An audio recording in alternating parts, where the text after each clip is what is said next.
Did you know that one Formula One driver from the 2010 seconds actually started his racing career because his parents wanted to keep him out of trouble as a teenager?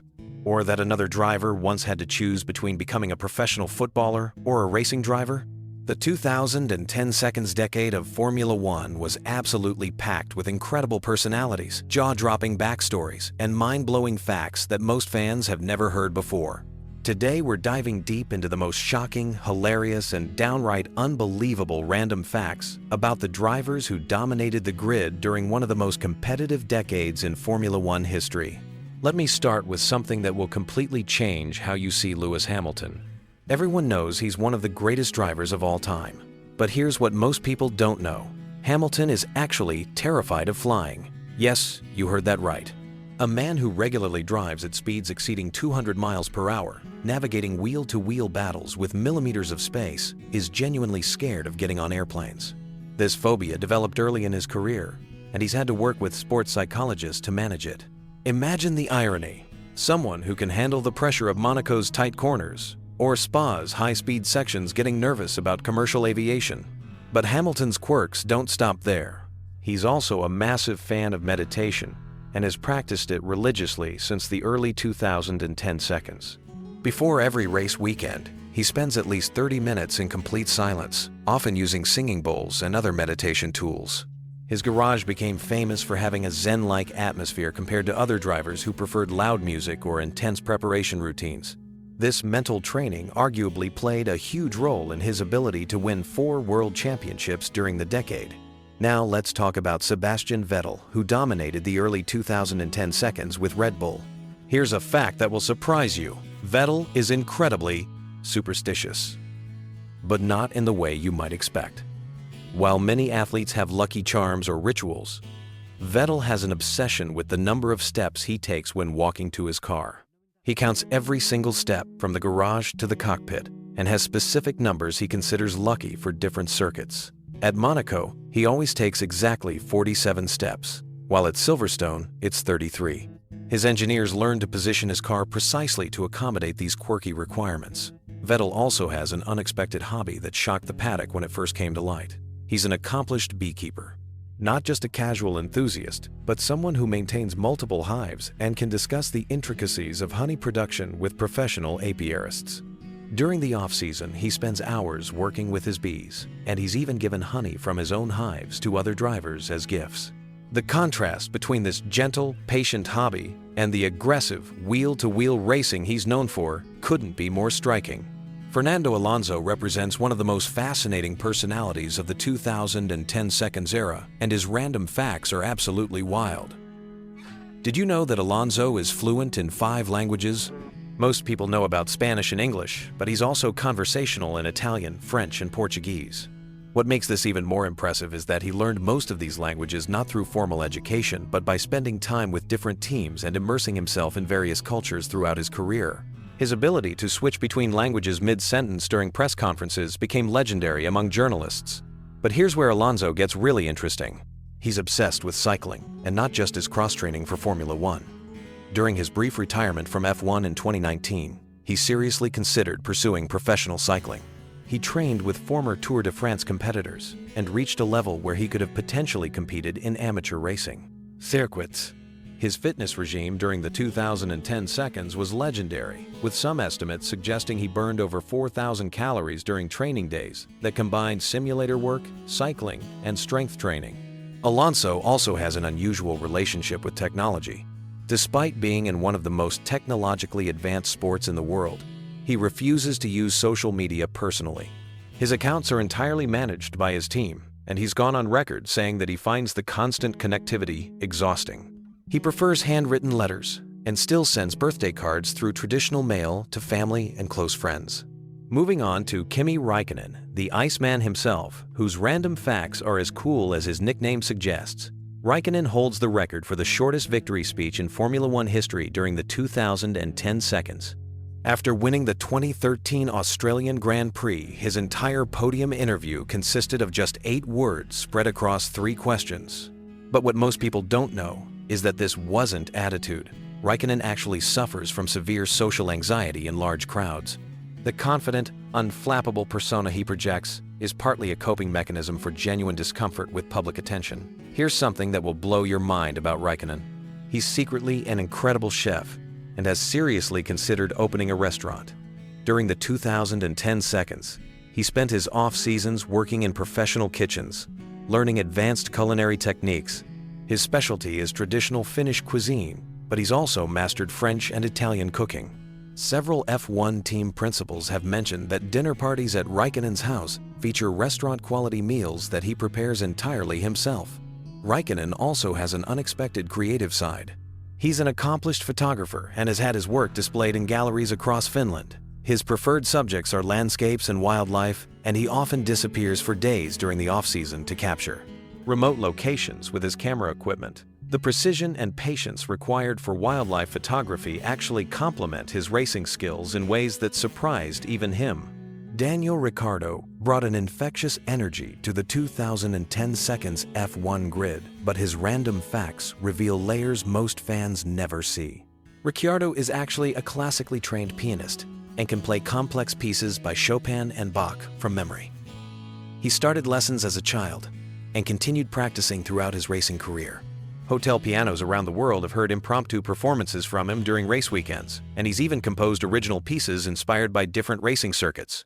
The honey badger also has an unusual phobia that contrasts sharply with his fearless driving style. Ricciardo is terrified of butterflies, not just uncomfortable, genuinely panicked by them. This became an issue during races in Malaysia and other tropical locations where butterflies would occasionally find their way onto the track or into the paddock areas. His team learned to scout locations ahead of time and create butterfly-free zones for him during race weekends. Ricciardo's sense of humor extends beyond his famous smile into genuinely elaborate pranks that became legendary in the paddock. He once convinced an entire grid of drivers that the FIA was implementing a new rule requiring all drivers to wear pink underwear for aerodynamic reasons. The prank lasted for 3 days and involved fake official documents before the truth was revealed. His ability to keep a straight face while orchestrating these elaborate jokes earned him respect from even the most serious competitors. Max Verstappen burst onto the scene as the youngest driver in F1 history, but his random facts show maturity beyond his years in unexpected ways.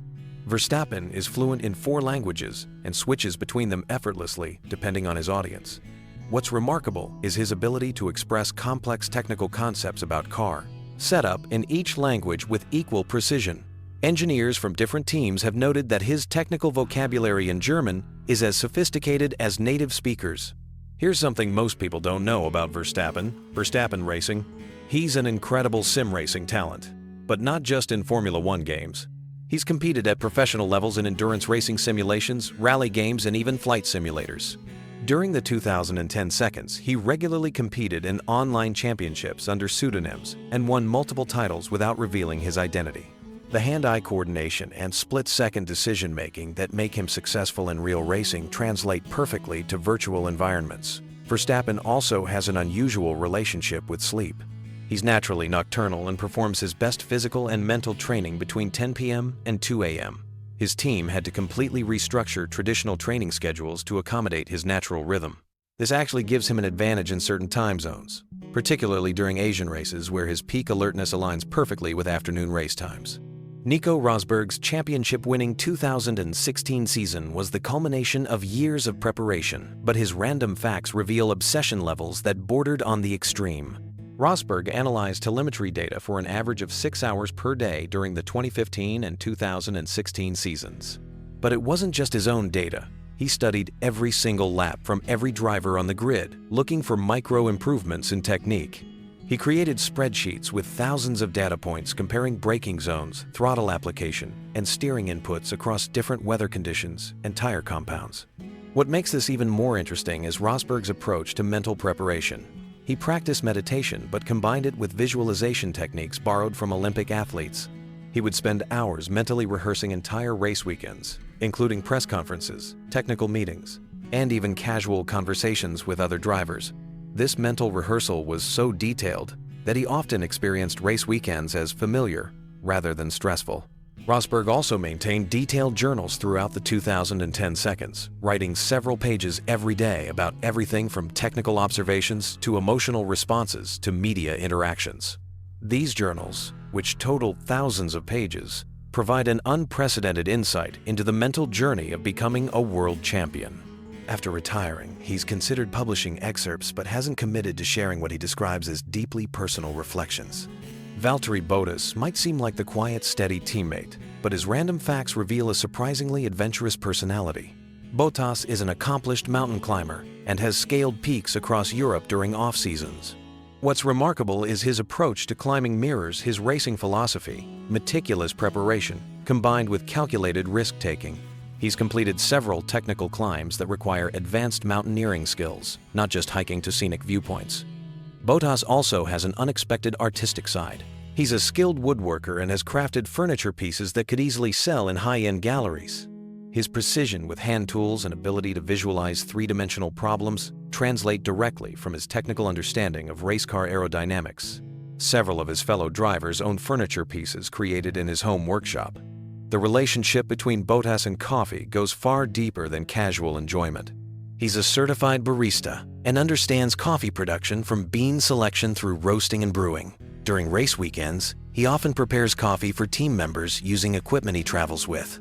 His coffee setup in hotel rooms has become legendary, and several team principals schedule early morning meetings specifically to enjoy his brewing skills. Charles Leclerc emerged as a star toward the end of the decade, but his background reveals fascinating details about his journey to F1. Leclerc is not just Monegasque by nationality. He's lived his entire life within a 5-kilometer radius of the Monaco Grand Prix circuit. He knows every corner, every elevation change, and every street in Monaco from childhood exploration, not just racing preparation. This intimate knowledge of his home circuit gives him advantages that go beyond normal track familiarity.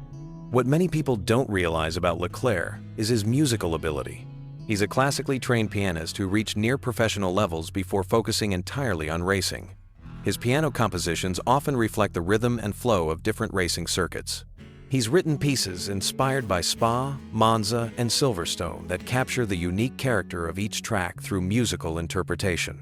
The 2010 seconds decade also featured drivers whose careers were shaped by unique circumstances and backgrounds that influenced their approaches to racing. The diversity of personalities, hidden talents, and unexpected characteristics among these elite athletes demonstrates that success in Formula One requires more than just speed and technical skill. These random facts about F1 drivers from the 2010 seconds reveal the human side of athletes who often seem superhuman behind the wheel. From Hamilton's flying phobia to Vettel's beekeeping, from Alonso's linguistic abilities to Raikkonen's photography skills, each driver brought unique characteristics that shaped not just their racing careers, but the entire culture of Formula One during one of its most competitive decades. The next time you watch a race from this era, remember that beneath those helmets were individuals with fascinating stories, unusual hobbies, hidden talents, and personal quirks that made them far more interesting than their lap times alone could ever reveal. These details remind us that even in the ultra-professional world of modern Formula One, personality and individuality continue to shine through in the most unexpected ways. Did you know that one Formula One driver in the 1,980 seconds was so superstitious that he refused to race without his lucky underwear, while another driver literally drove his car into a lake during practice because he mistook the brake pedal for something else? The 1,980 seconds were absolutely wild for Formula One, and today we're diving deep into the most bizarre, shocking, and downright unbelievable facts about the drivers who made this decade legendary.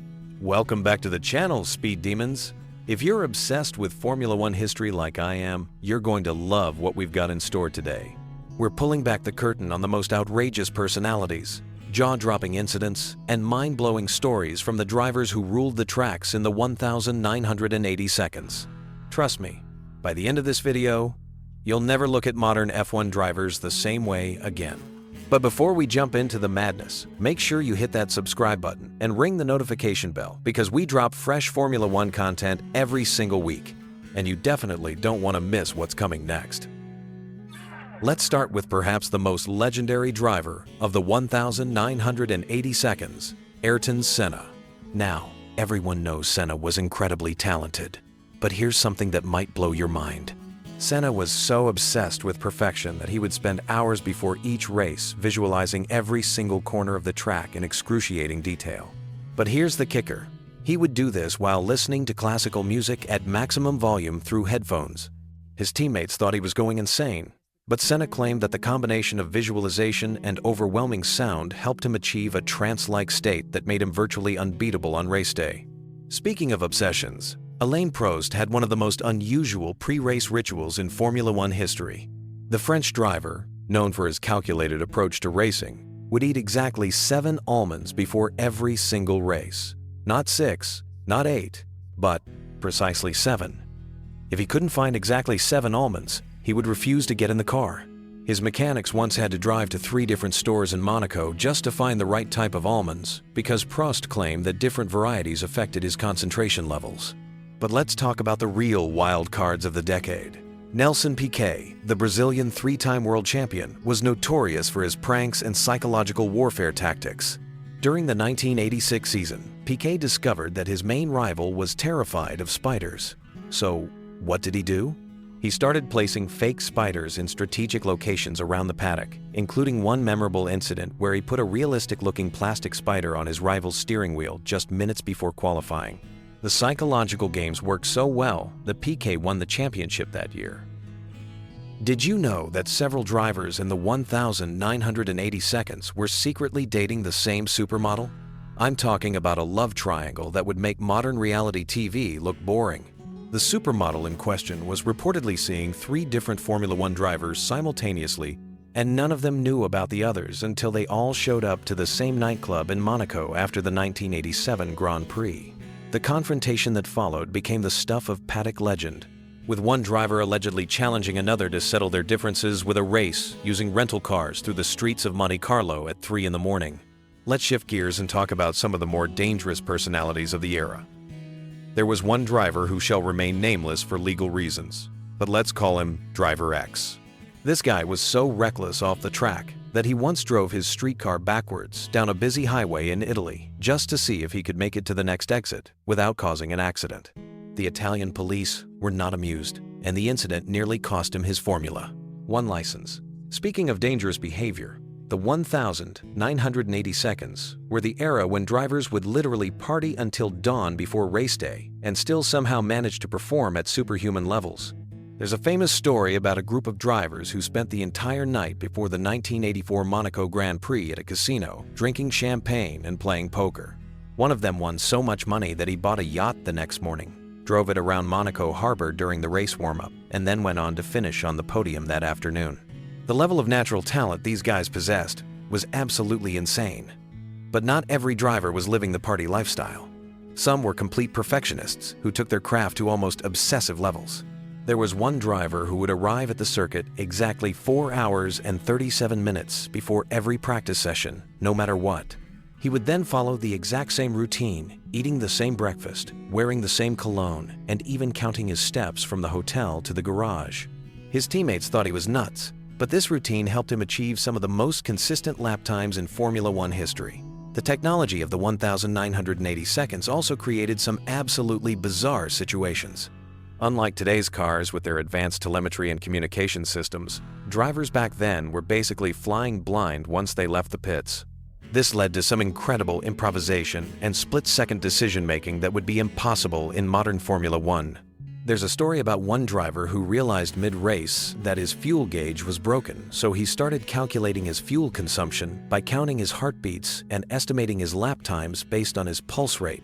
Somehow, this insane method worked, and he managed his fuel perfectly to finish the race. The rivalries in the 1,980 seconds were also on a completely different level compared to today. These guys genuinely hated each other, and they weren't afraid to show it. There was one particular feud between 2 drivers that got so intense that they would intentionally book hotel rooms next to each other just so they could blast music at maximum volume to keep their rival awake the night before races. The psychological warfare extended to everything from stealing each other's preferred mechanics to dating each other's ex-girlfriends purely out of spite. Here's something that will absolutely blow your mind about the physical demands these drivers faced. Without the advanced safety equipment and medical support available today, drivers in the 1,980 seconds were literally risking their lives every single time they got behind the wheel. But instead of being cautious, many of them seemed to feed off this danger. There was one driver who claimed that he could only achieve peak performance when he was genuinely scared for his life.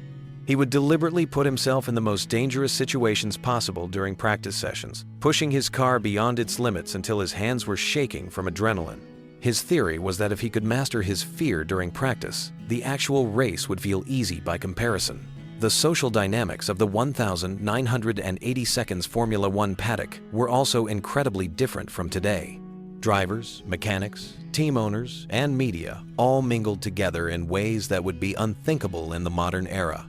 There are stories of drivers making major career decisions based on conversations they had at 3 in the morning in some random nightclub, or mechanics switching teams because they fell in love with a rival team's hospitality coordinator. The entire sport felt more like a traveling circus than the corporate machine it is today. One of the most shocking facts about 1,980 seconds Formula One drivers is how many of them had absolutely no formal racing education. Unlike today's drivers who go through years of karting, junior formulas, and driver development programs, some guys in the 1,980 seconds literally went from never having raced anything to competing in Formula One in less than 2 years. There was one driver who had never even driven a race car until he was 25 years old, but he was so naturally gifted that he made it to Formula One within 18 months and actually won races. The financial side of things was also completely wild. While some drivers were making huge amounts of money, others were literally racing for free just for the chance to compete. There's a story about one driver who was so broke that he lived in his race car transporter between Grand Prix weekends, using the team garage as his bedroom and showering in gas station bathrooms. Despite these conditions, he somehow managed to outperform drivers who were staying in 5-star hotels and had personal chefs. The cultural differences between drivers from different countries also created some incredible situations. There was one memorable incident where a British driver and an Italian driver got into a heated argument about the proper way to prepare pasta. The argument got so intense that they decided to settle it by having a cooking competition in the team motorhome with other drivers serving as judges. The winner got to choose the team's catering menu for the rest of the season. Perhaps one of the most mind-blowing aspects of 1,980 seconds Formula One was how drivers dealt with the primitive communication systems. Since there were no radios in the cars, drivers had to rely on pit boards and hand signals to communicate with their teams during races. This led to some incredibly creative communication methods. One driver developed an elaborate system of helmet movements that allowed him to communicate complex technical feedback to his engineers while driving at 200 miles per hour. Another driver trained his mechanics to read his driving style so well that they could predict exactly what adjustments he needed just by watching how he took certain corners. The superstitions and lucky charms of 1,980 seconds drivers were also legendary.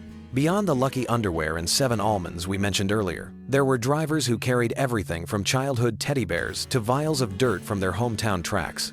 One driver insisted on wearing the same unwashed racing socks for an entire season because he believed they brought him luck. The smell apparently became so bad that his mechanics threatened to quit unless he at least let them spray the socks with air freshener. The media relationships in the 1,980 seconds were also fascinating. Since social media didn't exist, drivers had to cultivate relationships with journalists and photographers in person.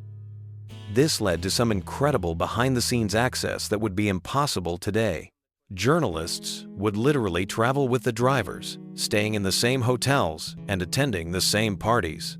The stories that came out of these relationships provided fans with an intimate look into the lives of their heroes that modern Formula One fans can only dream of. As we wrap up this incredible journey through the wild world of 1,980 seconds, Formula One drivers, it's clear that this era represented something truly special in motorsport history. These drivers weren't just athletes, they were larger-than-life characters who lived every moment to the fullest. They raced with a passion and intensity that modern safety regulations and corporate sponsorships have made virtually impossible to replicate. The combination of raw talent, minimal safety equipment, primitive technology, and complete freedom to be themselves created a perfect storm of entertainment and excitement that has never been matched. While modern Formula One is undoubtedly faster, safer, and more technologically advanced, there's something magical about an era when drivers could literally show up hungover to a race and still compete at the highest level. These stories remind us that behind all the modern corporate polish and media training, Formula One drivers are still human beings with quirks, fears, superstitions, and personalities that make them unique. The 1,980 seconds gave us a glimpse into what happens when you take the most competitive people on Earth and give them the freedom to express themselves without filters or restrictions. What did you think of these wild stories from the 1,980 seconds? Do you think modern Formula One would be better if drivers had more freedom to show their personalities? Let me know in the comments below. And don't forget to subscribe for more incredible Formula One content. Until next time, keep those engines roaring. Picture this. It's 1,994, and Michael Schumacher is screaming down the Monaco Grand Prix straight at 180 miles per hour when suddenly his car starts smoking. But instead of panicking, he does something absolutely insane that would change Formula One forever. But we'll get to that jaw-dropping moment in just a bit, because first, I need to tell you about the wildest, most shocking, and downright bizarre facts about F1 drivers from the 1,990 seconds that will completely blow your mind. The 1,990 seconds weren't just about fast cars and checkered flags. This was an era where drivers were basically modern-day gladiators who happened to have engineering degrees, where millionaire racers would hitchhike to the track, and where one driver's superstition was so extreme, it involved a specific brand of underwear that he believed controlled his entire racing destiny. Trust me, by the end of this video, you'll understand why the 90 seconds were absolutely the most insane decade in Formula One history. Let's start with something that sounds completely made up but is 100% true. Ayrton Senna, widely considered one of the greatest drivers ever, had such an intense preparation ritual that it bordered on the supernatural. Before every single race, Senna would spend exactly 47 minutes in complete silence, visualizing not just the race, but every single turn, every gear shift, and even the exact moment he would cross the finish line. But here's the kicker. He would do this while holding a small piece of Brazilian soil that he carried with him to every race around the world. This wasn't just some cute cultural tradition.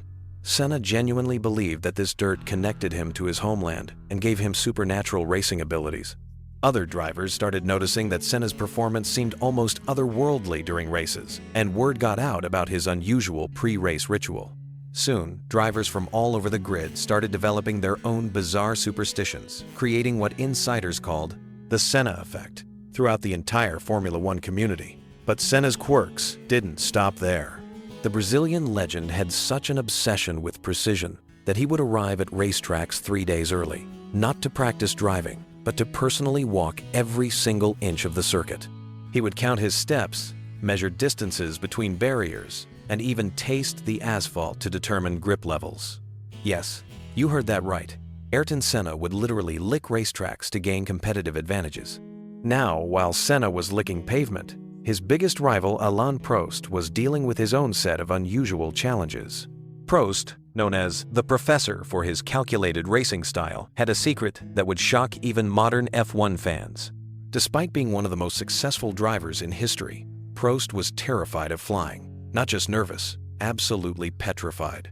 This created massive logistical nightmares, because Formula One races happen all over the world, requiring constant international travel. Prost's solution was so elaborate, it sounds like something from a comedy movie. He would travel to race locations by car, train, and boat whenever physically possible, sometimes taking weeks to reach distant circuits. For races in places like Japan or Australia, where water travel wasn't feasible, Prost would take multiple sedatives and require a dedicated handler to essentially carry him onto airplanes. The most incredible part? Prost never let this phobia affect his racing performance. He won 4 world championships while basically being afraid of the primary method of transportation required for his job. His team eventually hired a full-time therapist who would travel with him to every race, not for performance coaching, but specifically to help him deal with flight anxiety. But if you think that's weird, wait until you hear about Nigel Mansell's eating habits. The British driver, known for his aggressive racing style and magnificent mustache, had developed what can only be described as the most specific diet in sports history. Mansell would only eat foods that were perfectly round. We're talking about eggs, peas, oranges, and specially made round sandwiches that his wife would prepare using cookie cutters. This obsession extended beyond just food. Mansell believed that consuming only circular objects would help him navigate circular racetracks more effectively. He spent thousands of dollars hiring nutritionists to create elaborate round meals that met his dietary requirements while providing proper racing nutrition. Other drivers thought he was absolutely insane, but Mansell won the 1992 World Championship, so maybe there was something to his circular food theory. The round food obsession got so intense that Mansell would refuse to eat at restaurants unless they could guarantee perfectly spherical food items. His team started carrying special cooking equipment to race locations just to accommodate his unusual dietary requirements. Imagine being a world-class athlete and having your biggest concern be whether your sandwich is geometrically correct. Meanwhile, Damon Hill, who would later become world champion in 1996, had perhaps the most relatable quirk of any Formula One driver. Hill was absolutely obsessed with cleaning. Not just his car or his equipment, everything. Hill would spend hours before races meticulously cleaning his helmet, his racing suit, his shoes, and even organizing his garage space with almost military precision. But here's where it gets really interesting. Hill discovered that his cleaning obsession actually improved his racing performance. The meditative process of organizing and cleaning helped him enter a focused mental state that translated directly to better driving. Other drivers started noticing Hill's unusual pre-race cleaning sessions and began adopting similar routines, creating what became known as the Hill method of race preparation. Hill's cleaning rituals became so elaborate that his team hired additional staff specifically to provide him with cleaning supplies at every race location. He would travel with multiple sets of cleaning equipment, backup cleaning supplies, and even specialized cleaning products that weren't available in certain countries. The man turned obsessive-compulsive tendencies into a competitive advantage. Now, let's talk about Michael Schumacher, who in the 1,990 seconds was just beginning to establish himself as the dominant force he would later become. But young Schumacher had a secret weapon that had nothing to do with driving skill or car setup. The German driver had developed what he called racing telepathy with his mechanics. Schumacher claimed he could sense exactly what was wrong with his car without any diagnostic equipment. He would feel vibrations through the steering wheel and somehow translate those sensations into specific mechanical problems. His mechanics were initially skeptical, but Schumacher's diagnoses proved accurate time after time. He could predict engine problems hours before they occurred, identify tire wear patterns without visual inspection, and even sense aerodynamic issues that wouldn't show up on any instruments. This ability became so legendary that other teams started trying to recruit Schumacher's mechanics, believing they possessed some kind of supernatural mechanical knowledge. The truth was that Schumacher had trained himself to be so sensitive to his car's behavior that he essentially became a human diagnostic computer. His mechanics started calling him the car whisperer because he seemed to communicate with his vehicle on some mysterious level. But the most incredible Schumacher story from the 1,990 seconds involves that Monaco incident I mentioned at the beginning. During the 1994 Monaco Grand Prix, Schumacher's car developed a serious transmission problem that should have forced him to retire from the race. Instead of pulling into the pits, Schumacher developed an entirely new driving technique on the spot, using engine braking and momentum to compensate for his malfunctioning transmission. He not only finished the race, but actually gained positions using this improvised driving style. Other drivers couldn't understand how Schumacher's car was still competitive with obvious mechanical problems. After the race, engineers discovered that Schumacher had essentially reinvented transmissionless driving in real time, creating techniques that would later influence Formula One car development. Let's shift gears and talk about some of the more entertaining personalities from this era. Jean Alesi, the French driver with Italian heritage, had perhaps the most unusual hobby of any Formula One driver. Alesi collected vintage racing helmets, but not just any helmets, specifically helmets that had been worn during crashes. Alesi believed that crash-worn helmets contained the racing spirit of their previous owners and would bring him good luck. He would spend enormous amounts of money acquiring helmets from famous crashes throughout racing history. His collection eventually included helmets from legendary accidents, near misses, and even some helmets from drivers who had been seriously injured.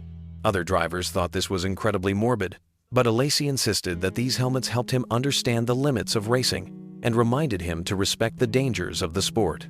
He would often touch his crash helmet collection before races as part of his pre-race ritual, claiming it gave him supernatural protection on the track. The helmet collection became so extensive that Alesi required additional storage space at his home and eventually opened a small private museum showcasing his crash-worn helmet collection. Racing historians would visit specifically to see helmets from historic accidents, turning Alesi's morbid hobby into an important preservation of racing history. Now, here's a fact that will absolutely blow your mind about driver preparation in the 1,990 seconds. Rubens Barrichello, who would later become known as one of the most consistent drivers in Formula One history, had developed what he called emotional racing. Barrichello would spend hours before each race deliberately making himself experience specific emotions that he believed would enhance his driving performance. For qualifying sessions, Barrichello would make himself angry by thinking about frustrating life experiences. For race starts, he would induce excitement by listening to specific music and remembering positive memories. For long race stints, he would create a meditative calm by practicing breathing techniques and visualization exercises. This emotional manipulation became so sophisticated that Barrichello hired a psychologist to help him develop more effective emotional states for different racing situations. He created what was essentially an emotional playbook with specific feelings mapped to specific racing scenarios. Other drivers thought he was overthinking racing, but Barrichello's consistency and longevity in Formula One suggest his emotional preparation methods were incredibly effective. The psychological preparation extended beyond just race day.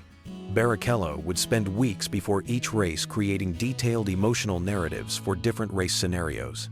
He would imagine how he wanted to feel if he was leading, if he was behind, if he was battling for position, or if something went wrong with his car. By the time he arrived at the track, he had essentially pre-programmed emotional responses for any situation that might arise during the race. Let's talk about Eddie Irvine, the Northern Irish driver who brought a completely different attitude to Formula One racing. While other drivers were developing complex preparation rituals and psychological techniques, Irvine was famous for his incredibly casual approach to racing. He would often show up to practice sessions still wearing the same clothes from the night before, having spent the previous evening at nightclubs and parties. But here's the fascinating part. Irvine's casual attitude actually worked in his favor. While other drivers were stressed and overthinking their performance, Irvine remained relaxed and natural behind the wheel. His laid-back personality allowed him to take risks that more cautious drivers wouldn't attempt, leading to some spectacular overtaking moves and unexpected race results. Irvine's partying lifestyle became legendary within Formula One circles. He would organize elaborate parties for drivers, team members, and racing celebrities at every race location.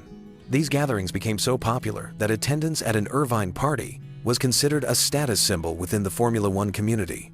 The most incredible aspect of Irvine's approach was that he never allowed his social activities to negatively impact his racing performance. He developed an almost supernatural ability to switch from party mode to racing mode instantly. Other drivers couldn't understand how someone could be dancing at a nightclub until 3 a.m. and then drive a Formula One car at competitive speeds just a few hours later.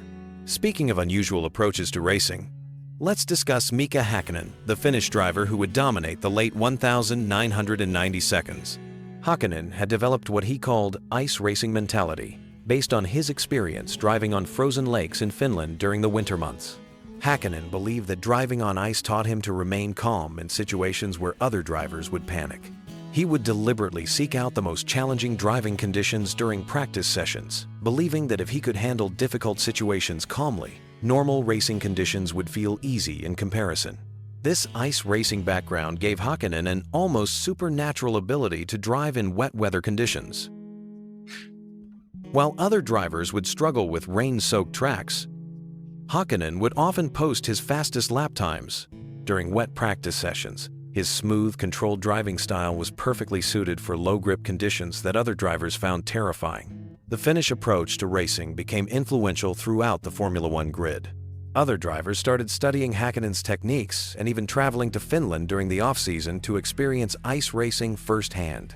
The concept of using extreme training conditions to improve normal performance became a standard practice in driver development. But perhaps the most mind-blowing fact about 1,990 seconds Formula One drivers involves their approach to physical fitness. Unlike modern drivers who have teams of fitness trainers and nutritionists, 1,990 seconds drivers had to develop their own training methods. This led to some absolutely bizarre fitness routines that sound more like medieval torture than athletic preparation. Jacques Villeneuve, who won the World Championship in 1997, had developed a fitness routine based on his experience as a competitive skier. Villeneuve would train by skiing down extremely steep slopes while visualizing Formula One race scenarios.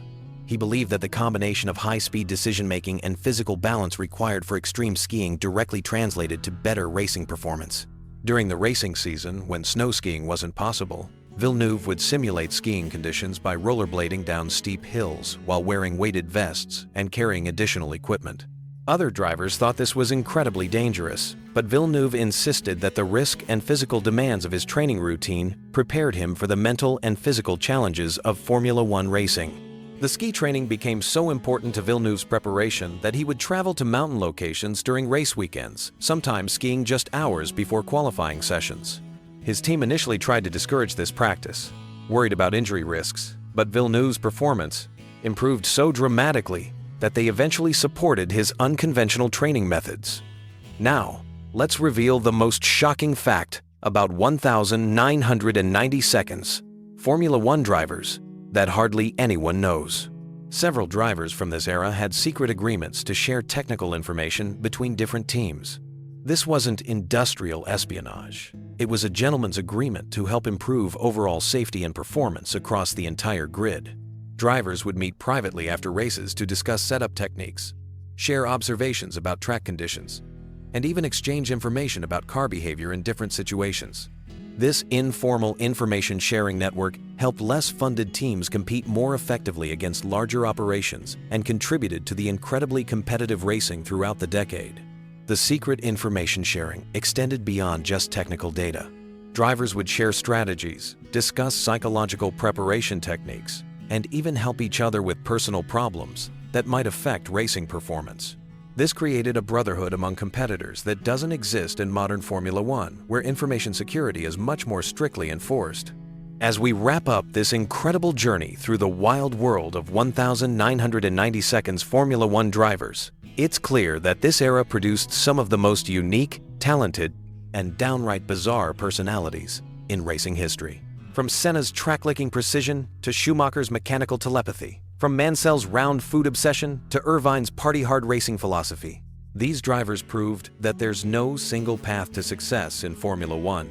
The 1,990 seconds represented a time when individual personality could still shine through the increasing commercialization of the sport. These drivers weren't just skilled athletes, they were genuine characters who brought their own unique approaches to the ultimate test of speed, skill, and mental fortitude. What strikes me most about these stories is how these drivers turned their personal quirks and unusual habits into competitive advantages. Whether it was Häkkinen's ice racing mentality, Hill's cleaning rituals, or Barrichello's emotional preparation techniques, each driver found ways to use their individual personalities to excel in one of the most demanding sports in the world. The legacy of these 1,990 seconds Formula One drivers extends far beyond their race results and championship victories. They showed us that peak performance can come from the most unexpected places, and that sometimes the most unconventional approaches can lead to extraordinary success. Their stories remind us that behind every great achievement is a unique human being with their own fascinating journey, strange habits, and individual approach to greatness. The year is 1968. And Graham Hill has just won his second Formula One World Championship. But what you probably don't know is that just 3 months earlier, this same man was lying unconscious in a hospital bed after crashing his plane while trying to land in fog. The doctors weren't sure he'd ever race again, let alone become world champion. This is just one of dozens of absolutely wild stories from the 1,960 seconds Formula One drivers that will completely change how you see this legendary era of racing. The 1,960 seconds weren't just about speed and glory in Formula One. These drivers lived lives so extraordinary, so dangerous, and so completely insane that modern F1 drivers would probably refuse to get out of bed if they knew what their predecessors went through.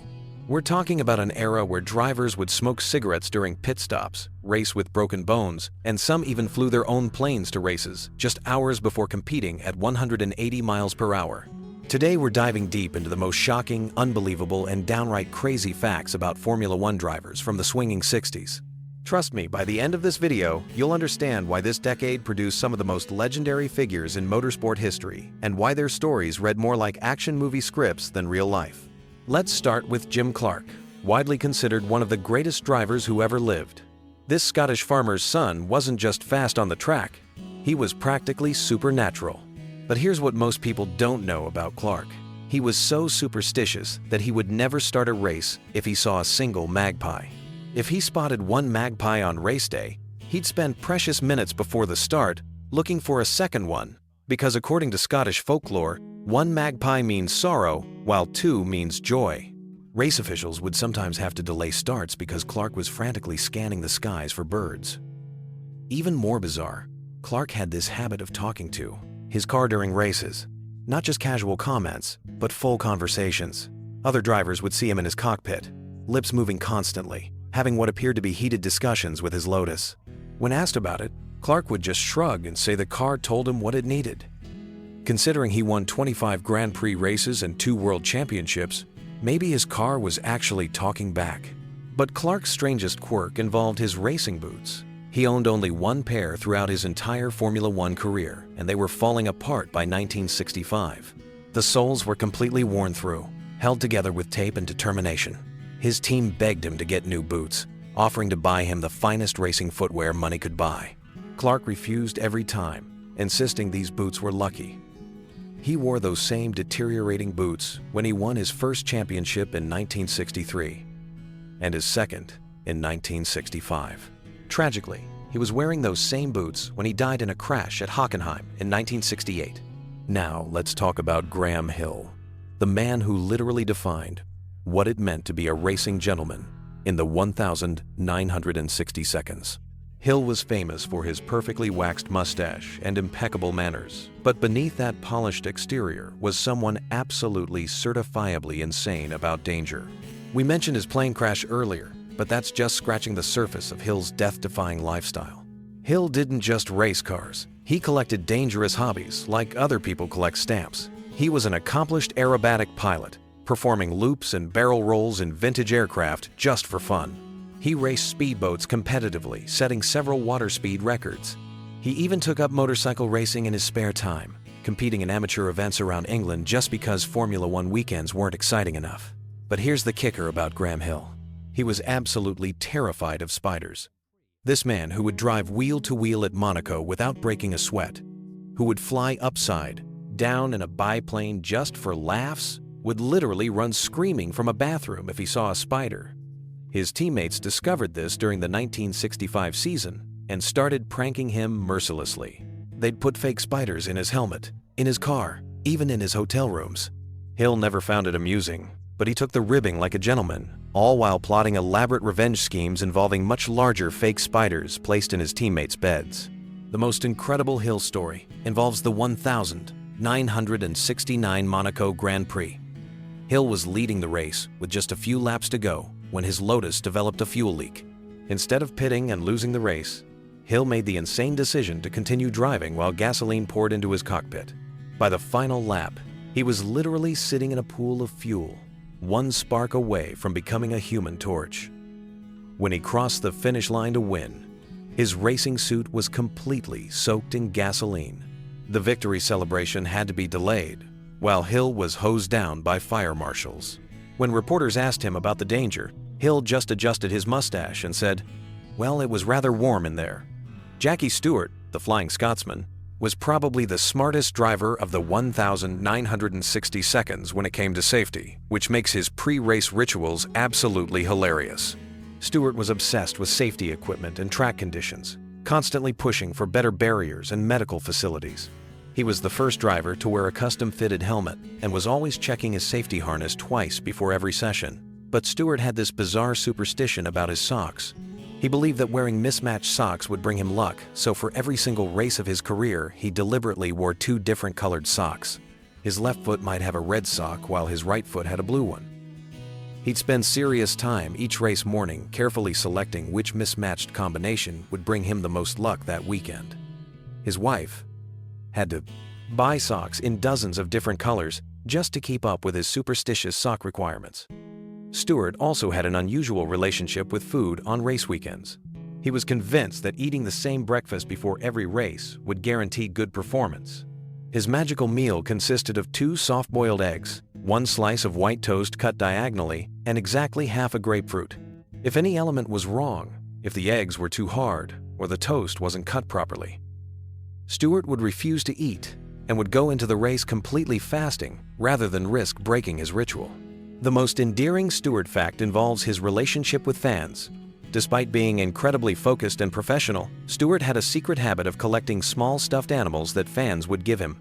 He kept every single one, and by the end of the 1,960 seconds, his motorhome was overflowing with hundreds of tiny teddy bears, rabbits, and other plush toys. He claimed each one brought him a little bit of extra luck, and he'd even bring a different stuffed animal with him in the car for each race, tucked into his racing suit like a miniature mascot. Dan Gurney stands out as perhaps the most all-American character in 1,960 seconds Formula One, and his stories are appropriately larger than life. Gurney was 6 feet 3 inches tall, making him a giant by Formula One standards, and he literally couldn't fit properly in most race cars. Teams would have to modify cockpits specifically for Gurney, cutting away parts of the chassis just so his legs could fit. He joked that he chose his teams based on which cars he could physically squeeze into rather than which had the fastest engines. Gurney's size led to some incredible adaptations. His helmet was so much higher than other drivers that it created significant aerodynamic drag. Rather than switch to a smaller helmet, Gurney convinced his team to design a special wind deflector that would redirect airflow around his oversized head. The modification actually made the car faster by improving overall aerodynamics, and other teams started copying Gurney's design even though their drivers didn't need it. But Gurney's most famous innovation had nothing to do with racing. He invented the champagne spray celebration that's now synonymous with motorsport victories. After winning the 1967-24 Hours of Le Mans, Gurney was handed the traditional bottle of champagne on the podium. Instead of drinking it, he impulsively shook the bottle and sprayed it all over the crowd. The photographers went crazy, the crowd loved it, and within months every racing series in the world had adopted champagne spraying as the standard victory celebration. What makes this even better is that Gurney actually hated champagne. He thought it tasted terrible and preferred beer or even milk for celebrations. But the champagne spray looked so good in photos that he kept doing it, essentially creating a tradition based on a drink he couldn't stand. To this day, every Formula One podium celebration traces back to Dan Gurney's momentary impulse to spray something he didn't even want to drink. John Surtees remains the only person in history to win world championships on both 2 wheels and 4 wheels, but his path to Formula One was completely accidental. Surtees was dominating motorcycle racing in the late 1950 seconds when Enzo Ferrari approached him about trying cars. Surtees agreed to a single test session, mainly out of curiosity, with no intention of giving up motorcycles. The test went so well that Ferrari immediately offered Surtees a full Formula One contract. But here's the crazy part. Surtees negotiated a deal where he could continue racing motorcycles during the Formula One season. He would literally race motorcycles on Saturday and Formula One cars on Sunday, sometimes at completely different tracks in different countries. His 1960 season involved flying back and forth across Europe, racing motorcycles and cars on the same weekends, winning races in both categories. This dual sport approach led to some incredible confusion. Surtees would show up at Formula One paddocks with motorcycle leathers in his bag alongside his car racing gear. He'd practice techniques from motorcycle racing in his Formula One car, hanging off the side during corners in a way that horrified other drivers but somehow made him faster. The most amazing Surtees story involves the 1964 season when he won his Formula One World Championship. 3 weeks before the final race, Surtees crashed heavily during a motorcycle race, breaking his collarbone and several ribs. Doctors told him he couldn't possibly race a Formula One car with those injuries. Surtees showed up to the final race anyway, had his mechanic tape, his broken ribs, and won the world championship while running on adrenaline and painkillers. When he climbed out of the car after clinching the title, blood was seeping through his racing suit from his reopened wounds. Bruce McLaren was just 22 years old when he won his first Grand Prix in 1959, making him the youngest winner in Formula One history at the time. But McLaren's youth led to some absolutely hilarious situations throughout the 1960 seconds. Because he looked so young, track officials would regularly refuse to believe he was actually a Formula One driver. At the 1961 German Grand Prix, security guards literally threw McLaren out of the paddock 3 times, convinced he was a teenage fan trying to sneak into the pits. McLaren would patiently explain who he was, show his credentials, and walk into the paddock, only to be grabbed by different security guards and escorted out again. This went on for over an hour until his team manager arrived and vouched for him. The age confusion got even worse when McLaren started his own racing team. Sponsors would arrive for meetings expecting to negotiate with an experienced team owner and would instead find this fresh-faced kid who looked like he should be in high school. Multiple potential sponsors actually walked out of meetings, convinced they were being pranked. McLaren learned to grow a mustache and wear thick glasses just to look older and more authoritative. McLaren's engineering brilliance showed up in weird ways throughout the 1960 seconds. He was constantly sketching car improvements on napkins, hotel letterhead, even the backs of racing programs. His teammates would find detailed aerodynamic diagrams drawn on restaurant placemats after McLaren had finished dinner. He once designed an entire suspension system on the inside cover of a magazine during a transatlantic flight. The most touching McLaren story involves his relationship with his mother. Despite being a world-famous racing driver, McLaren called his mother in New Zealand after every single race to tell her he was okay. International phone calls were extremely expensive in the 1960 seconds, but McLaren never missed calling home, no matter where in the world he was racing. His mother kept a detailed scrapbook of every phone call, recording the date, time, and what Bruce told her about each race. Lorenzo Bandini brought Italian passion to Formula One in the most literal sense possible. Bandini was so emotionally connected to racing that he would cry after bad performances and sing opera arias after victories. His teammates at Ferrari got used to hearing Bandini's powerful voice echoing through the garage, belting out dramatic Italian songs while he worked on his car. Bandini's pre-race preparation involved what he called emotional tuning. He would spend an hour before each race listening to different types of music, trying to match his emotional state to what he thought the track demanded. For fast-flowing circuits like Monza, he'd listen to energetic folk music. For technical tracks like Monaco, he preferred classical compositions. His Ferrari teammates thought he was completely insane, but Bandini insisted that emotional preparation was just as important as physical setup. Most incredible Bandini story involves the 1965 Monaco Grand Prix. Bandini was running second behind Graham Hill when his gearbox started failing. Instead of retiring, Bandini decided to drive the entire second half of the race stuck in third gear. For 45 laps, he wrestled his Ferrari around Monaco's tight corners without being able to shift gears, somehow maintaining competitive lap times through pure determination and skill. What makes this even more impressive is that Bandini was simultaneously nursing a broken wrist from a crash 2 weeks earlier. He was driving one-handed through Monaco's barriers, stuck in third gear, while fighting for position with the world's best drivers. He finished second, and when he climbed out of the car, his good hand was bleeding from gripping the steering wheel so tightly. The 1960 seconds, Formula One drivers shared a camaraderie that's impossible to imagine in today's sport. These guys were literally risking death every time they got in their cars, and that shared danger created bonds that transcended team rivalries and national pride. They would party together after races, share hotel rooms to save money, and even lend each other spare parts when needed. Phil Hill, America's first Formula One world champion, was famous for his post-race dinner parties. After every Grand Prix, regardless of how he'd performed, Hill would invite the entire grid to join him for elaborate Italian meals. He'd rent out entire restaurants and pick up the tab for 20 or 30 people, drivers and mechanics alike. These dinners became legendary throughout the paddock, with drivers actually looking forward to Hill's parties more than the racing itself. But Hill had one quirk that drove everyone crazy during these dinners. He was obsessed with trying to guess everyone's astrological signs based on their driving style and personality. He'd spend entire meals analyzing people's racing techniques and declaring that their aggression in wheel-to-wheel combat clearly indicated they were a Leo, or their smooth cornering style proved they were definitely a Virgo.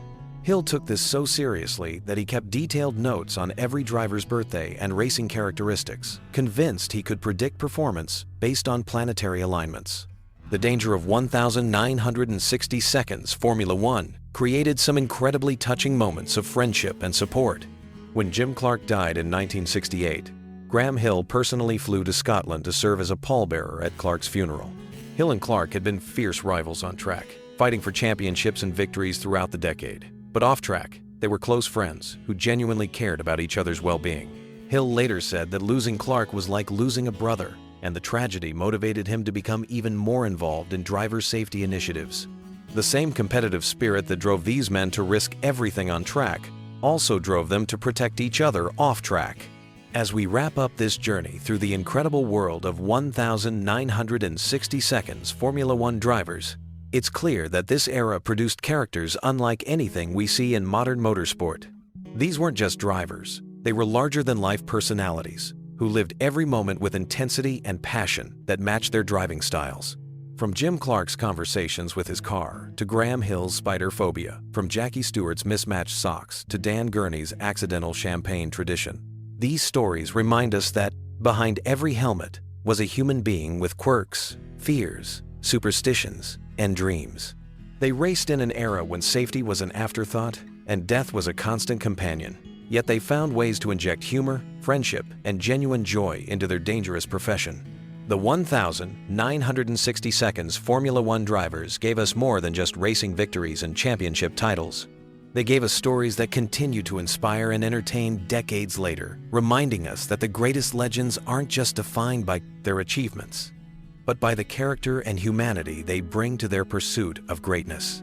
What if I told you that one of the most dominant Formula One drivers of the 2000s once worked as a bricklayer before becoming a 7-time world champion? And that's just the beginning of the wild stories hiding behind the helmets of these racing legends. The 2000s were an absolutely insane decade for Formula One, packed with larger-than-life personalities who lived extraordinary lives both on and off the track. These weren't just drivers. They were modern-day gladiators with secrets, obsessions, and backstories that would make Hollywood scriptwriters jealous. From bizarre pre-race rituals to shocking career changes, the facts I'm about to share will completely change how you see these racing icons. Let's start with Michael Schumacher, the man who basically owned the early 2000s. Everyone knows he won 5 consecutive championships with Ferrari, but here's what they don't tell you. Before he became the most feared name on the racing grid, this future legend was literally building walls for a living. Schumacher worked as a bricklayer in Germany, mixing cement and laying foundations.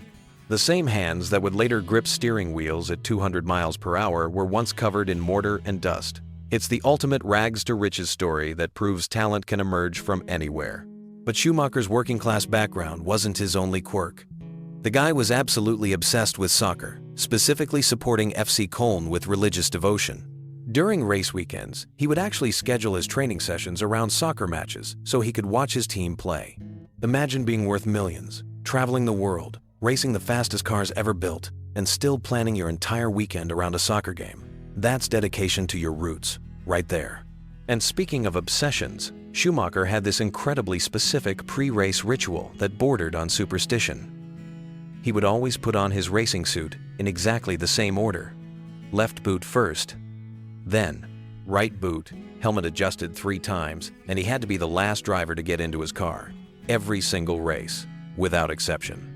His mechanics learned to work around this routine because breaking it would genuinely mess with his mental preparation. Now let's talk about Jenson Button, who had one of the most unlikely championship wins in Formula One history. Button spent most of the 2000s being labeled as fast but inconsistent, jumping between teams that couldn't give him competitive cars. Then 2009 happened, and suddenly this guy who everyone had written off became world champion with Braun GP. But here's the crazy part. Button almost quit racing entirely in 2008 to become a professional triathlete. The man was seriously considering walking away from Formula One to compete in Ironman competitions. He was already training at an elite level, swimming, cycling, and running with professional triathletes during the off-season. His fitness regime was so intense that other drivers started copying his training methods. When Button finally won his championship, he celebrated by immediately signing up for triathlon events during the winter break. Most world champions party in Monaco. Button was swimming laps in freezing cold lakes at 6 in the morning. But Button's athletic obsessions pale in comparison to Fernando Alonso's hidden talents. Everyone knows Alonso is one of the greatest drivers of his generation, winning back-to-back championships in 2005 and 2006. What they don't know is that this Spanish racing genius is also a legitimately skilled magician. Not kidding, Alonso spent years learning sleight of hand, card tricks, and stage illusions as a hobby. During long flights between race weekends, Alonso would entertain his team with magic shows. He got so good that professional magicians started inviting him to their events. The man could make championships disappear from other drivers, just as easily as he could make coins vanish from thin air.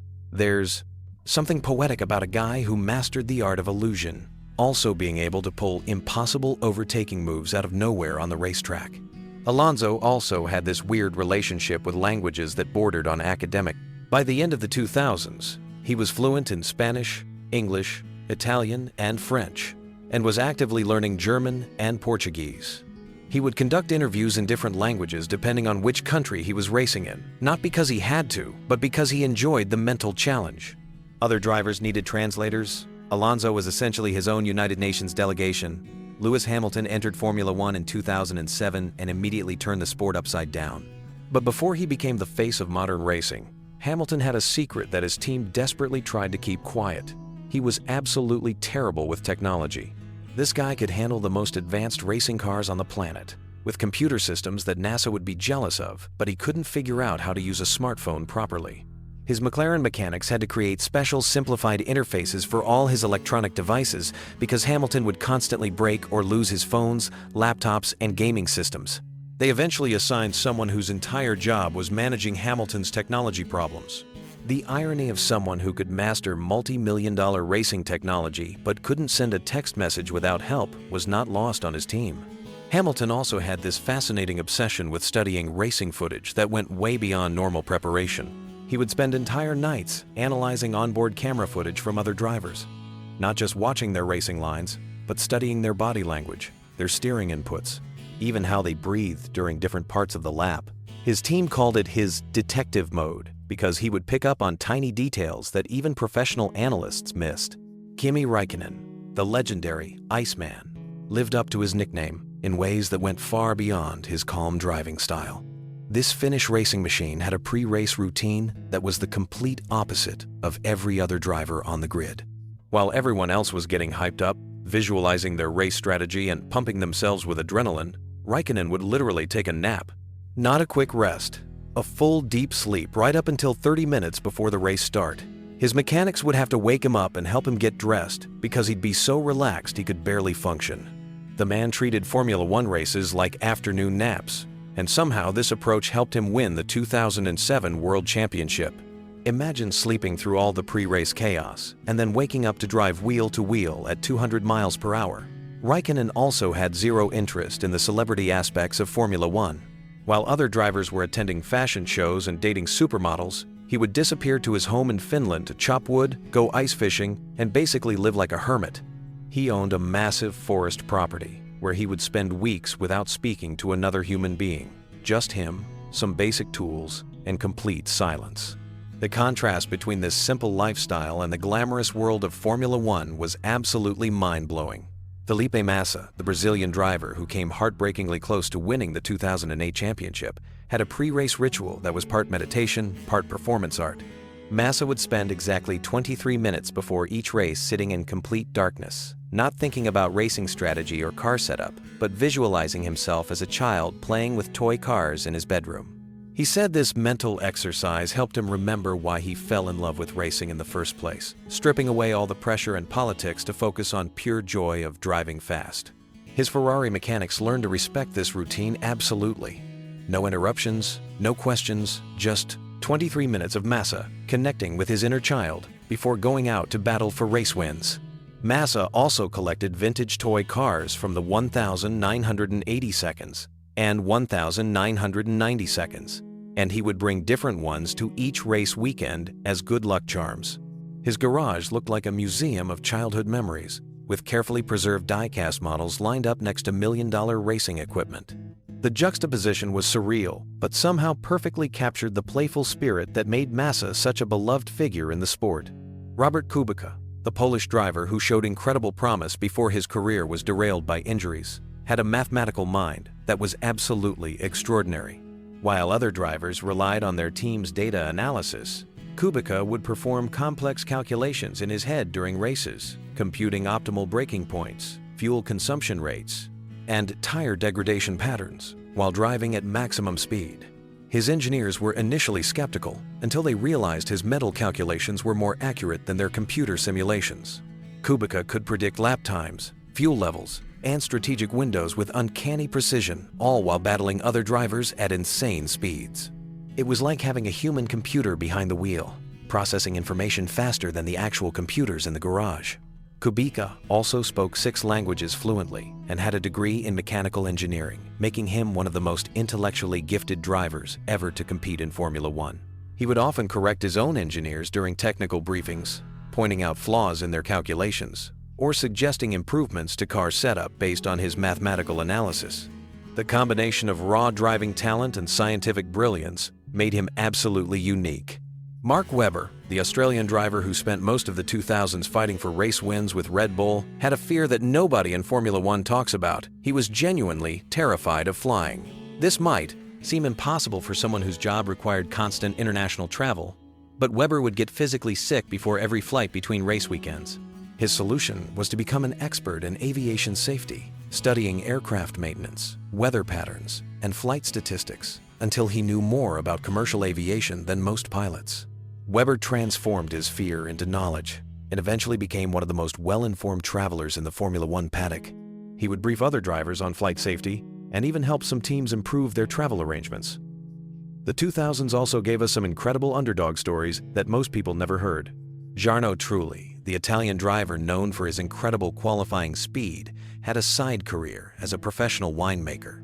Not just a casual hobby, Trulli owned vineyards, studied fermentation processes, and produced award-winning wines that were sold in high-end restaurants across Europe. His approach to winemaking was as scientific as his approach to finding the perfect racing line. Trulli would spend hours analyzing soil composition, weather data, and grape chemistry, applying the same obsessive attention to detail that made him such a qualifying specialist. The man could extract maximum performance from racing cars and wine grapes with equal skill. Rubens Barrichello, who spent years as Schumacher's teammate at Ferrari, had a hidden talent that would surprise everyone. He was an accomplished musician who could play multiple instruments at a professional level. Barrichello owned a complete recording studio in his home and would spend off-season months composing and recording original music. His musical style ranged from classical piano pieces to Brazilian pop songs, and he even released a few tracks commercially. The same finger sensitivity and rhythm that made him such a smooth driver translated perfectly to musical performance. Barrichello said that playing music helped him develop the timing and feel that made him so good at managing tire wear and fuel consumption during races. Looking back at the 2000s, what's most striking is how these drivers were complete human beings with rich, complex lives outside of racing.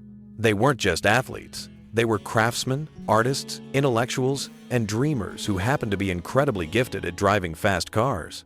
Each of them brought unique perspectives and skills to Formula One that went far beyond what we saw on race weekends. These stories remind us that behind every helmet is a person with fears, passions, obsessions, and dreams that have nothing to do with lap times or championship points. The 2000s were special, not just because of the amazing racing, but because of the fascinating individuals who made that racing possible. The next time you watch old Formula One footage from this era, remember that you're not just watching drivers. You're watching a bricklayer, a magician, a winemaker, a mathematician, a musician, and a collection of other remarkable people who chose to spend their lives pushing themselves and their machines to the absolute limit of human performance. Did you know that one Formula One driver from the 1,970 seconds literally drove his race car to the grocery store between practice sessions? That same decade produced some of the most fascinating and downright bizarre stories in motorsport history, and today we're diving deep into the wild world of 1,970 seconds Formula One drivers. Trust me, by the end of this video, you'll understand why this era was absolutely insane. The 1,970 seconds were a time when Formula One drivers were part gladiator, part rock star, and completely fearless. These weren't just athletes competing for trophies. They were living legends who partied harder than they raced, and that's saying something, considering they were racing at speeds that would make your hair stand on end. Let's start with the legendary James Hunt, who who became the poster boy for everything wild about 70s Formula One. Hunt wasn't just fast on the track, he was fast with everything else too. The guy had a reputation for showing up to races with different women every weekend, and his parties were so legendary that other drivers would plan their social calendars around them. But here's what most people don't know about Hunt. He was absolutely terrified of flying. This man would hurtle around Monaco at 200 miles per hour without breaking a sweat, but put him on a commercial airliner and he'd be white-knuckling the armrests. Hunt would often drive across Europe to get to races rather than fly, which led to some incredible road trip adventures with fellow drivers. Speaking of unusual fears, let's talk about Niki Lauda, the Austrian precision machine who was Hunt's biggest rival. Lauda was known for his methodical approach to everything, but he had one quirk that drove his mechanics absolutely crazy. He would only eat the same meal before every race, a very specific combination of foods that he believed gave him the perfect energy levels. If that exact meal wasn't available, Lauda would rather race on an empty stomach than compromise his routine. This obsession with precision extended to his equipment too. Lauda would personally inspect every single bolt on his car before each race, something that could take hours and often delayed practice sessions. The rivalry between Hunt and Lauda wasn't just professional. It was deeply personal in ways that went beyond racing. After Lauda's horrific crash at the Nürburgring in 1976, where he was pulled from his burning Ferrari with severe burns, Hunt was one of the first people to visit him in the hospital. But here's the twist.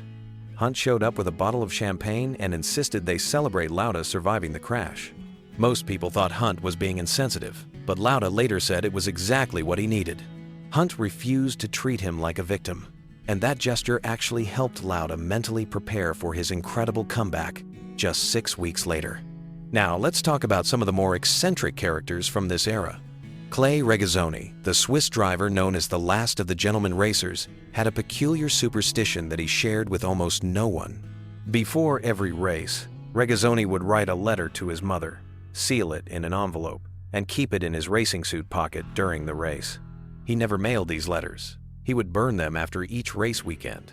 When asked about this ritual years later, Regazzoni explained that he wanted his mother to know his thoughts before each race, just in case something happened, but he never wanted to worry her by actually sending the letters.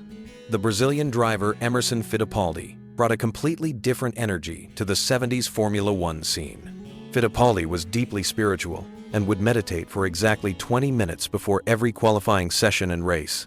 His teammates thought this was just pre-race relaxation, but Fittipaldi was actually practicing a specific form of Brazilian meditation that he believed connected him to the spirit of speed itself. He credited this practice with helping him win 2 world championships, and he never raced without completing his meditation ritual. Let's dive into some of the more outrageous lifestyle stories from this era.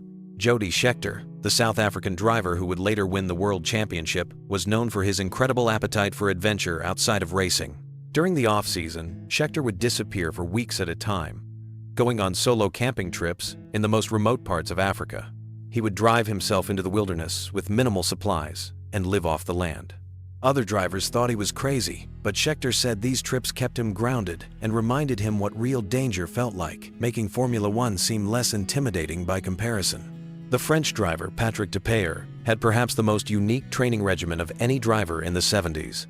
Depailler was convinced that the key to quick reflexes was hand-eye coordination, so he spent hours every day juggling. Not just regular juggling.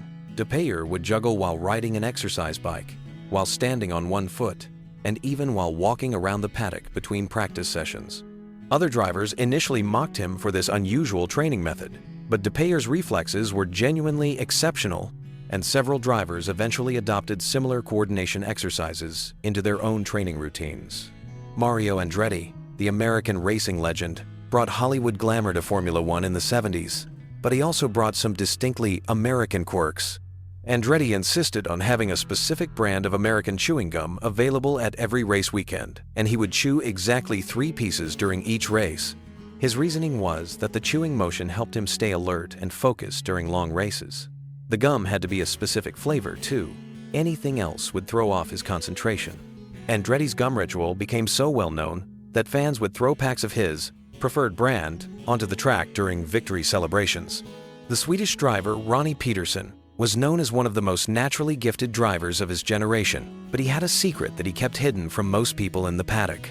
Peterson was dyslexic and had tremendous difficulty reading, which made understanding technical documents and race notes extremely challenging. Instead of letting this become a limitation, Peterson developed an incredible visual memory system. He would have his mechanics explain everything verbally, while showing him the physical components of the car.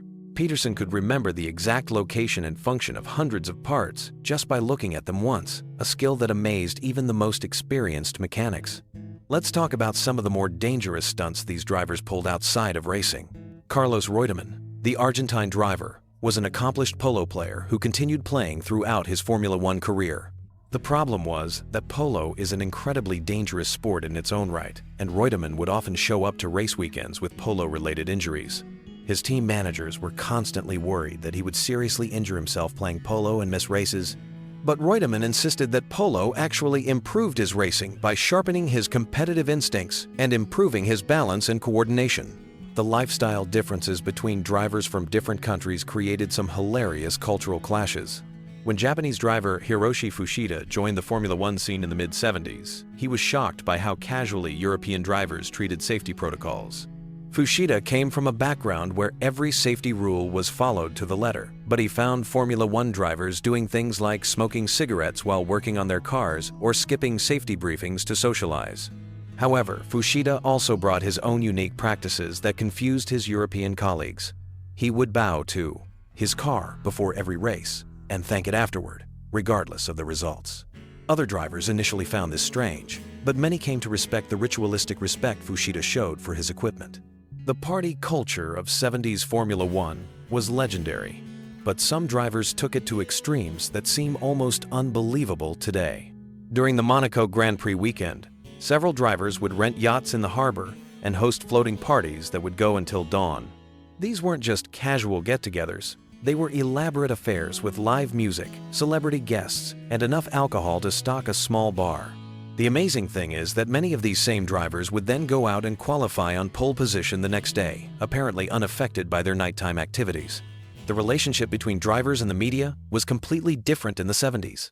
There was no social media, limited television coverage, and most interviews were done by print journalists, who often became personal friends with the drivers. This led to some incredible behind-the-scenes stories that never made it into official coverage. Several journalists from this era later revealed that they had been sworn to secrecy about various driver antics, romantic entanglements, and even some minor rule violations that teams preferred to keep quiet. The technical side of Formula One in the 70s was far more hands-on for drivers than it is today. Many drivers were also accomplished mechanics who could work on their own cars. This led to some interesting innovations and modifications that were driven by driver preferences rather than engineering teams. Some drivers would secretly modify their steering wheels, adjust suspension settings without telling their engineers, or even change gear ratios based on their personal feel for different tracks. The training methods of 70s Formula One drivers were wildly inconsistent and often based more on personal theory than scientific knowledge. While some drivers like Fittipaldi took fitness seriously, others believed that staying in shape would actually hurt their driving by making them too muscular for the precise movements required in a Formula One car. This led to some drivers deliberately avoiding exercise and maintaining what they considered optimal racing weight, which was often significantly different from what we would consider healthy today. The off-season activities of these drivers were just as diverse as their racing styles.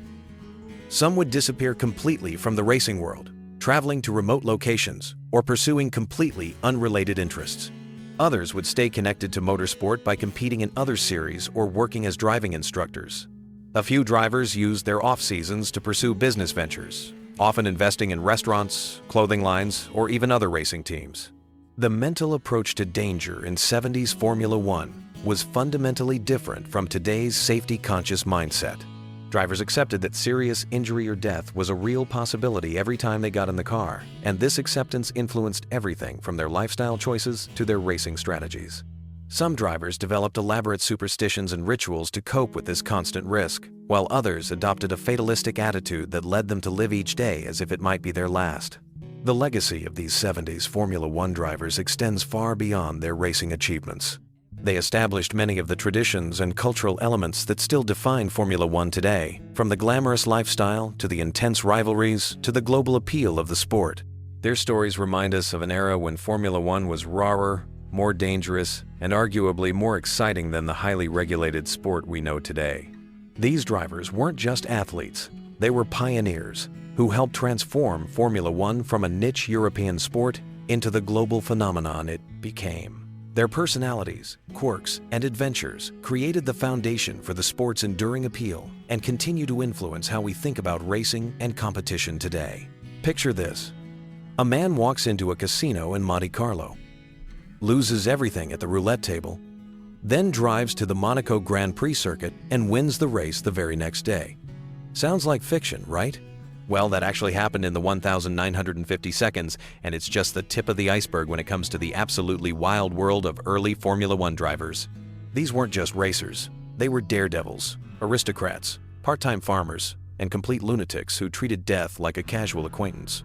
Today, I'm going to blow your mind with the most insane facts about Formula One drivers from the 1,950 seconds that will make you question everything you thought you knew about racing.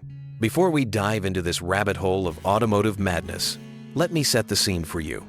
The 1,950 seconds were Formula One's Wild West era. There were no safety regulations worth mentioning, no million-dollar contracts, and certainly no social media managers. These drivers would literally show up to races in their street clothes, smoke cigarettes while driving, and some would even race with broken bones. The sport was so different that what I'm about to tell you will sound absolutely unbelievable by today's standards. Let's start with Juan Manuel Fangio, arguably the greatest driver of that decade.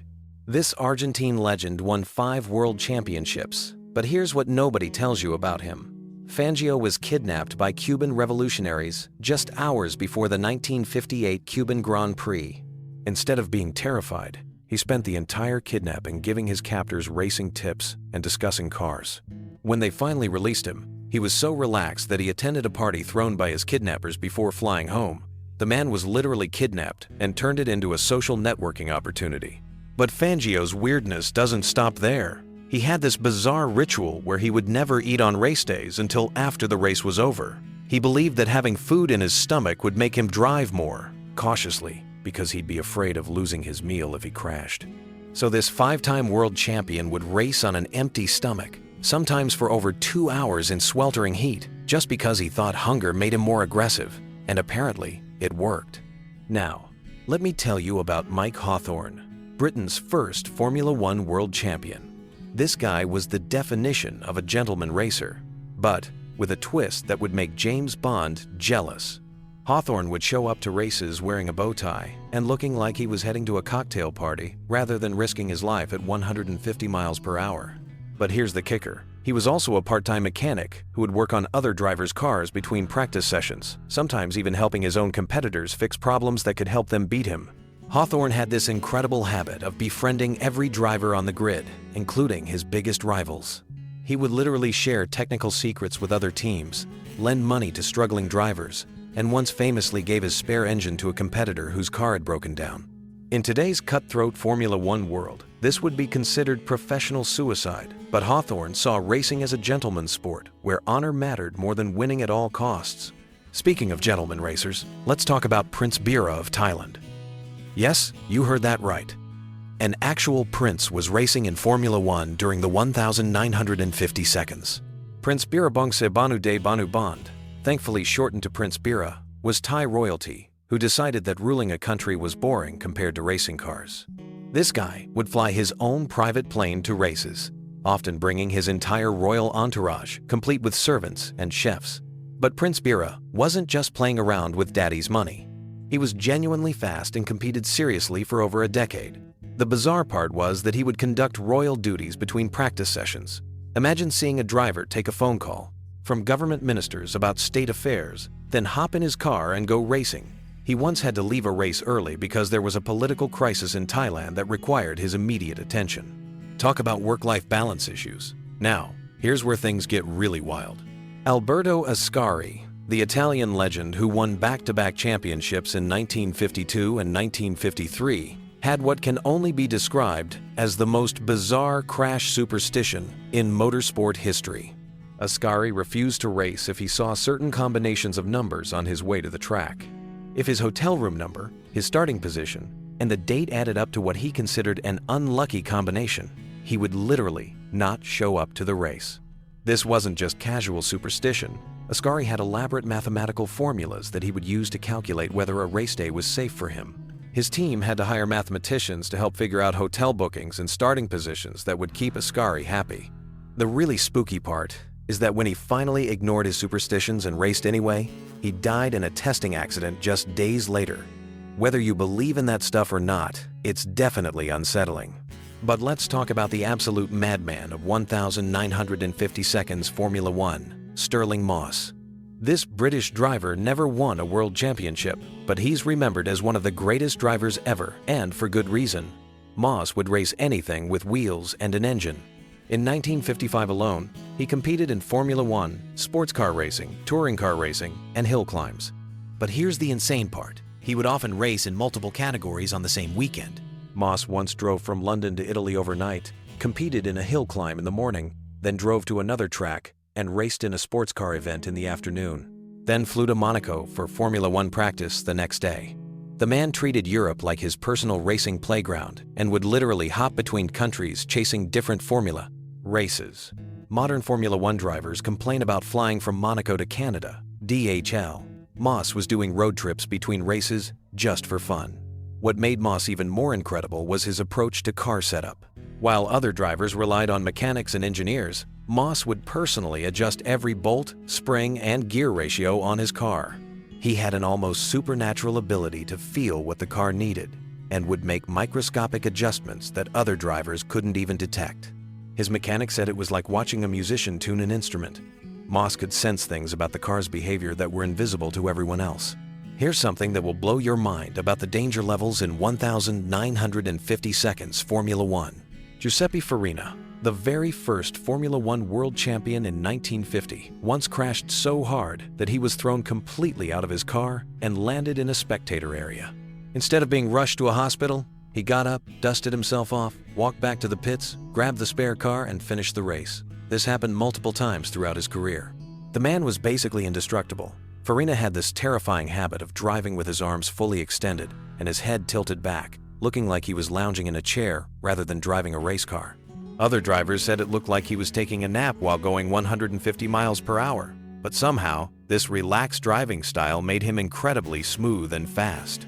He would win races while looking like he was barely paying attention to what he was doing. Now, let me tell you about the most financially irresponsible Formula One driver in history, Tony Brooks. This British driver was actually a dentist by profession and would race on weekends as a hobby. But here's the crazy part. He would spend his entire dental practice income on racing and live in poverty during the week just so he could afford to compete on weekends. Brooks would literally pull teeth on Monday through Friday to pay for his racing habit. His dental patients had no idea that their mild-mannered dentist was one of the fastest drivers in the world.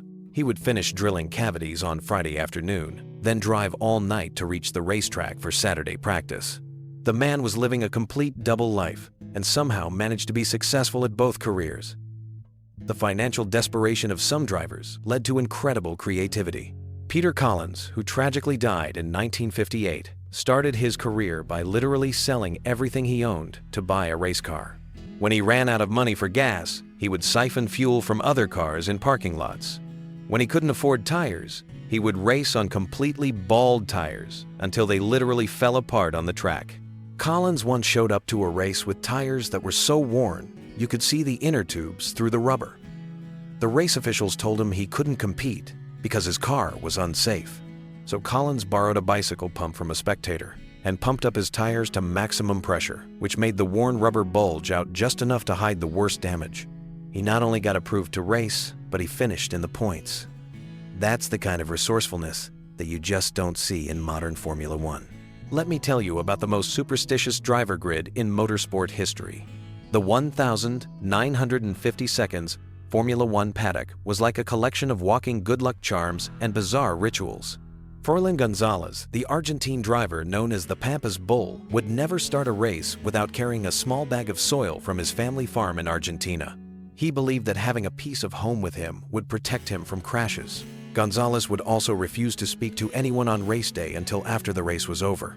His teammates and mechanics had to communicate with him through hand signals and written notes. The man would go completely silent from the moment he woke up until he crossed the finish line. Imagine trying to discuss race strategy with someone who won't talk to you. But the superstition champion has to be Jose Froilán González, who had a ritual so elaborate it took him 2 hours to complete before each race.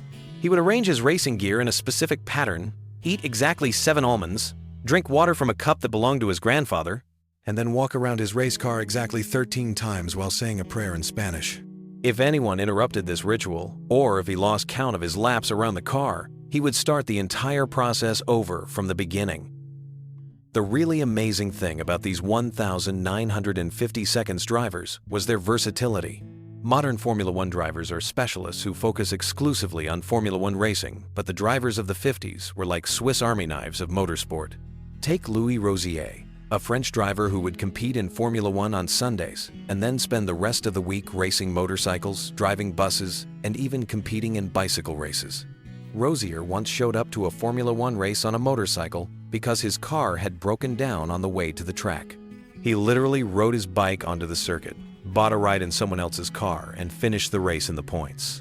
The man treated different forms of motorsport like they were all the same hobby, just with different equipment.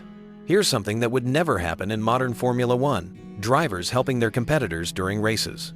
In 1954, Luigi Musso's car broke down on track, and instead of retiring, he flagged down another driver and asked for a ride back to the pits. Not only did the other driver stop to help him, but he gave Musso advice on how to fix his car. Musso made the repairs, got back in the race, and actually finished ahead of the driver who had helped him. This kind of sportsmanship was common. In the 1,950 seconds, drivers would share spare parts, offer mechanical advice to competitors, and even lend money to rivals who were struggling financially. The racing was incredibly competitive, but there was this underlying code of honor that meant drivers looked out for each other. The 1,950 seconds also produced some of the most eccentric personalities in motorsport history. Harry Schell, an American driver who competed for various European teams, was famous for his elaborate practical jokes. He once convinced an entire paddock that he had invented a new type of racing fuel made from champagne and caviar. He spent weeks giving other drivers fake technical explanations about how luxury ingredients improved engine performance. Schell's masterpiece prank involved convincing a gullible journalist that Formula One cars in America were required by law to carry passenger seats so that race officials could ride along during the race to ensure fair play. The journalist published this story in a major racing magazine, and Schell kept the joke going for months by sending fake photographs of modified race cars with passenger seats installed. But perhaps the most remarkable thing about 1,950 seconds Formula One drivers was their longevity, despite the incredible dangers they faced. These men were racing in an era when safety equipment consisted of a leather helmet and maybe a pair of goggles. The cars had no safety features, the tracks had no barriers, and medical facilities at races were basically non-existent. Yet many of these drivers raced well into their 40s and 50s, which would be unthinkable in today's sport where drivers are considered old at 35. Fangio won his last championship at age 46. Luigi Fagioli was still winning races at 53. These men treated racing like it was a lifelong profession rather than a young man's game.